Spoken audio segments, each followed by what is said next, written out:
त्याच्या कपाटात पैसे मिळाले होते आणि दादासमोर त्याची इमेज डाऊन झाली. दादा त्याच्यावर रागावलेला असतो. प्रियाला तो मारहाण करतो. कसे आले ते तो तिला विचारतो. तेव्हा ती म्हणते मला माहीत नाही. साळसूतपणाचा तीही आणते. इकडे सायलीने ऑर्डर केलेल्या ड्रेसवरती एक गिफ्ट आलेलं आहे. ते अस्मिताने पाहिलं, ऐकलं आणि घरात अन्नपूर्णा आजीला सांगू लागली की तुझ्या सुनेला असं करणं शोभतं का. तिचा आरडाओरडा सुरू झाला आहे घरामध्ये. इकडे साक्षीच्या फोनवरती अननोन नंबरने एक कॉल आलेला असतो. चैतन्य विचार करतो उचलू की नको. मग तो उचलतो. तो फोन असतो महिपतचा आणि त्याचा आवाज ऐकल्या महिपतने तो फोन कट केलेला असतो. साक्षीला टेन्शन आलेलं असतं. जर याला कळलं अण्णांनी फोन केला आहे तर. इकडे घरी आरडाओरडा सुरू होतो आणि सायलीला खाली आजी बोलवते. हे काय आहे असं जाब विचारते. तेव्हा ती म्हणते मला काहीच माहीत नाही. नजर खाली करून उभी असते.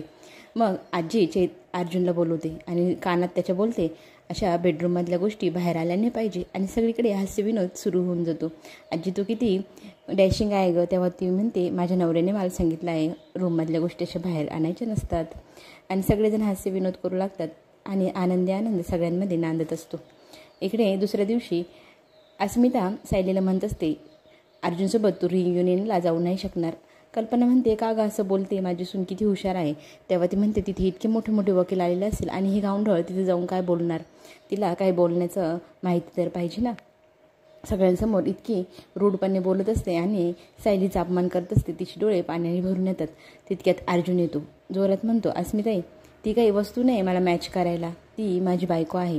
माझी बायको मला मॅच होते की नाही मी ठरवेल आणि मी सायलीला माझ्या रियुनियनला घेऊन जाणार म्हणजे जाणार.